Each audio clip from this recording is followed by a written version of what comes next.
Hey friends, I'm here with Juan Meza, the minister for Iglesia de Cristo here in Memphis, which meets inside the Church of Christ at White Station. And Juan and I are going to have a conversation here about some different dynamics. There are cross-cultural things we need to be thinking about relative to coronavirus and how churches respond. And hey Juan, how you doing? Hey, everybody, I'm good. I'm good. Hey, thanks for having me. Yeah, this is a big topic here because a lot of what churches did was like, hey, this is a big deal. Let's pivot. We're not going to meet in person, and let's start putting stuff online, and then let's start all reaching out and calling the people of our church. And that seems great unless you have a huge language barrier. And so just talk about how that kind of went relative to, your church says we're streaming online, and then kind of where your ministry is there and kind of the barriers that exist there. Yeah, we are here at White Station. We are offering basically all of our services and our classes online. And so every Wednesday we have this YouTube live class. And it's been interesting because we have usually during a Wednesday, we have 20 people in our class, and now we have 200 people in our class every Wednesday now because we have people from all over the place, South America, Central America, Mexico, Hispanic people from the US. So that's been a good thing. Um, and on Sundays, we are meeting through Zoom, just like this. Since our group is not that big, we are able to meet through Zoom and try to uh, have a different environment from Wednesday, because Wednesday is more open to the public and everybody can participate. But on Wednesday we try to focus more on the community here at Y Station, the community here in Memphis. We're kind of doing the Wednesday night for Spanish speaking people, and we're doing Sunday morning worship service for the community in Memphis. That's why we chose Zoom. Um, yeah, that's basically what's going on.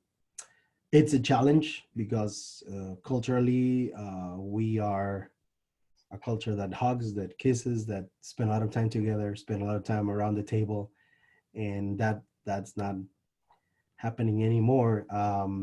Actually, we met 2 Sundays ago was our last Sunday, and then the next day the leadership here asked us, "Are you guys gonna still meet?" And I said, "Yeah, most likely."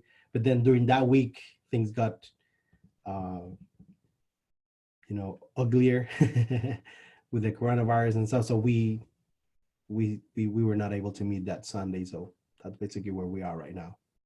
I thought it was so hard because I think a lot of people who are English speakers in a church that's trying to be multi-ethnic, but we we have depended, well, yeah, we're a multi-ethnic church, which that means when I see a person in the hallway who's from Iglesia, that means I shake their hand or I say hello or I bump into that service after they meet. And maybe some of us on the English side, we don't have contact information for people. We don't have people's cell phone numbers. We don't necessarily correspond with them digitally. And then we invite them to an English speaking service, and that's not going to work. And so I feel like there's been a real miss there where maybe we realize that if you don't have us in the same physical plant on a Sunday morning, our two groups don't mix as much as we maybe thought we did. There might have been an illusion of more congregational unity there than really existed. Yeah. This has been a time for opportunity to really think about integration and true integration and how we can be better one church. I know many churches of Christ, many different churches in the U.S. are kind of the same with Hispanic ministry. They always want to integrate more, spend more time, but sometimes I don't know how because of the language barrier. And I think one of the things we have accomplished here at White Station is integration regardless of the language barrier.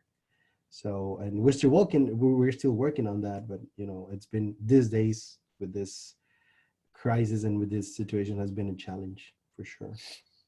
And it's interesting. how different churches respond to kind of their life together is going to be really telling. I mean, there's some people who, and I'm not trying to be judgmental or whatever, whose lives in terms of their faith is not terribly disrupted by this. Church for them might have been going once a week, showing up in a room. Now they can show up in their pajamas and watch a live stream. That may not be a radical change, and I don't want to be judgmental when I say that, but that's kind of the facts, that there's some groups that aren't going to be as affected. That's not true for your group. And so for your group, live streaming a service is not like going to solve a lot of people's faith relationship, because it was so dependent, like you said, on tables and hugs and kisses. And kind of what's that going to look like as you think about your role as a minister and kind of a group that did depend on so much fellowship? Yeah, I think I would say, that's my opinion, my experience, but I would say that many people is having a hard time in our culture. Hispanic culture is having a hard time trying to see these worship services as real worship services. And that's something I work with every day. You know, every day I'm calling people saying, hey, this is for real. I mean, I know we are on camera and we are live here through Facebook or through YouTube or through Zoom or whatever, but this is real. I mean, sing with your kids and do stuff with your kids. But we are an event-oriented culture. We are not a time-oriented culture like most people are in this country are, like, okay, we have 1 hour. No, we are an event-oriented culture. That means we go to the event, and the most important thing is that event, no matter, it doesn't matter how long it's gonna last. So as an event-oriented culture, that means everything we do is around the event. So coming to church on Sunday, so that's probably why we overdressed. You know, you will see in Hispanic cultures, Hispanic churches, a lot of people, you know, you wearing ties and jackets and so like that. And more like going to a party, more than being formal, is like, because again, event-oriented culture. And you will see how all of the, I mean, all of the things we do here is around our events, and now that's not true. That's not happening anymore. And just saying, okay, go to your living room and just connect to the internet, it's not an event for us. It might be for some. It should be. Maybe we can convert that specific scenario in a big event, but it's not for many people. So I think a lot of people in our churches, in our culture, is struggling with seeing these as a real church. So this is week 2. In Mexico, this is probably the first week. In Central America and South America, and there's a lot of people saying, this is not church, this is not going to work. I really miss my church. And so you taught me that once, because I remember kind of on a personal level, I remember bringing our child to what I don't remember which child of yours it was. We brought them to their birthday party. And the first thing I asked when I walked in to bring our child to a birthday party is, now, what time is this going to be over? Which is like, shame on us, but like, we walk to an event and the very first thing we're asking is like, when is this over? Yeah. And it's like, I remember thinking like, that's a weird way that I go through life. And you said we're time oriented, and it is. And I think that for people who are looking to punch their card and check their box, virtual church is going to work. Some of the rest of us are going to be way more creative and need to be finding ways to do fellowship and to be family. Yeah. I think, well, I was riding my bike a couple of days ago, and I saw just kids running the streets, and a lot of families outside. And I was like, wow, this is new. I mean, it's unbelievable. I mean, it seems like our communities are shifting, are changing, and I love that. I really believe that many of our Christians, again, talking more about our Latino and culture and Hispanic culture, many Christians are gonna disappear, gonna stop being Christians because of all of this situation. Again, because all of this event-oriented culture practices and just not filling all of this virtual worship service as a real worship service.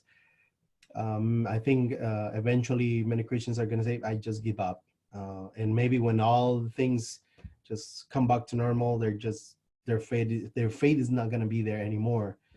but also I think there are two options for people in our culture. That might be true in all over the world, but I can see this very real in our culture in Iglesia. As many Christians also have the option of being just grow closer to Jesus, grow closer to the church as opportunities to serve come every day. And so I think this is, how in Churches of Christ we always say we're like the church in the first century. So I think this is really an opportunity to be like that, even you are, a very faithful Christians or you are not a Christians. So in this situation, it's gonna be very hard to be kind of how do you say it, a Christian, nominal Christian, or Christian that go to church every Sunday. I think either you're going to die as a Christian or you're going to grow as a Christian. And we are working really hard to encourage our people to be the second one, to choose the second option, just grow closer and grow as a Christian in general. Yeah, I think that's right. I feel like right now it's like churches are going to grow or die. I don't really see kind of being plateaued as being an option. I just don't know how you could negotiate being plateaued right now. So one takeaway from this is if you are a church leader, this is on the HST page right now, and a lot of you are looking at this, and you're thinking about church leadership, that there is a cross-cultural component to this, and that there is bring other people to the table as we think about our decision making and kind of what people value.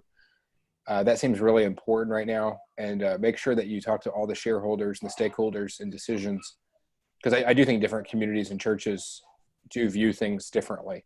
Mm-hmm. And that's good. Hey, Juan, thanks so much for sitting on a chat, and we'll get with you soon. Thanks so much for spending some time. Thanks for the time. Thanks for the invitation. Okay, later, man.